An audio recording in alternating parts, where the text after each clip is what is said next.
across this great video. My dog ate my lesson plan. Hey, pizza! It goes on and it's really good. But it's called Said No Teacher Ever, and I'm Mark Drollinger, and this is my 10th year teaching at Dunkirk Middle School, and I teach 7th grade science. And this afternoon, what I'd like to do with you is have a conversation about the use of video in education. Not that video, but other types of videos.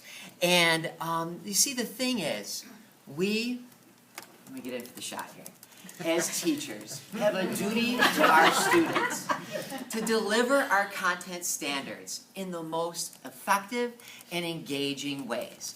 And I'm here today to argue that the use of video is quickly becoming the most effective way to motivate and engage our students. You see, what happens in education is this. I got a student who after 4 tests is averaging a 50 average. I got to look at this kid, and I got to say to myself, if I don't change my practice, I can expect this kid to flatline. We all have flatliners in our classroom, right? So you have to think of an intervention. One of 3 things is going to happen with an intervention. Your kid's either going to increase, decrease, or he's going to stay the same. The great thing about being a teacher is you get to pick your intervention. You can use whiteboards. It's a great thing. It's called a responder card. You can use any one of Kagan's cooperative learning strategies. But what I think is the best intervention is the use of video. You see, what I did was I looked back at my own teaching and I said, you know what? Leave your head down. You need the rest.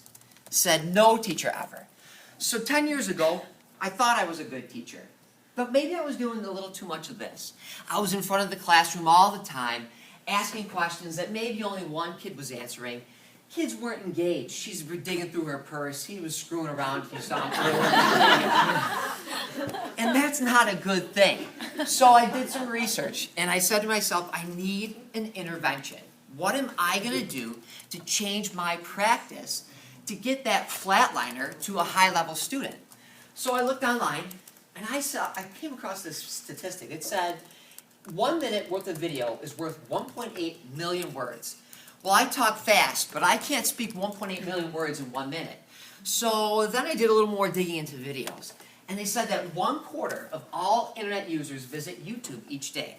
So I decided to make videos, share them with my students, and then look at the data and say, does this intervention help my students learn the topic? And I can tell you, it's been wonderful. I'm not in front of the classroom anymore, wasting all my energy. I can hang out just with my hands in my pockets, looking like I'm not teaching. But if you're looking at the kids, I'm running at almost 95 to 100% engagement. Every single student, except Thomas right there, is watching the video, interacting with it in ways that I want them to do. So videos have worked for me. And I want them to work for you. So this afternoon we'll talk about how I make videos and the benefits of them. This is my real life data from my eSchool grade book this year. These were the 5 quizzes they had, maximum score was 100. There was 1 week when I didn't use the intervention of a video. It was week 2. I didn't have a video on cell parts. I do now, I just made it and put it up on YouTube. But if you can see the average scores, week 1, I got a lot of videos on living things. My average score was an 89 with all 80 of my students on their quiz. Week 2, we didn't do a video, so the average score was a little bit lower. Week 3, 4, and 5, we dedicated more than 1 full day to just watching videos. The intervention works, and I want it to work for you. So after I made all my videos, I decided, hey, we got to share them with the world. So I put them up on a website called YouTube, and this is my channel.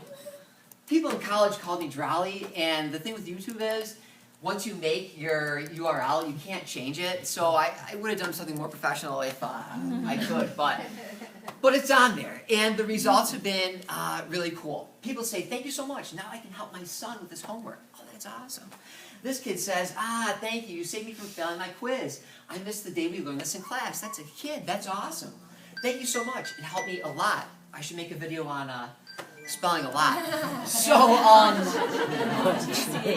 this afternoon, I'd like to spend some time with you. Oh, and I make a little money doing this YouTube, so I'll tell you about that as well. So this afternoon, I'll show you how to create a video, how I use them in my class, other channels that are cool, and the outcomes of the kids. So thank you.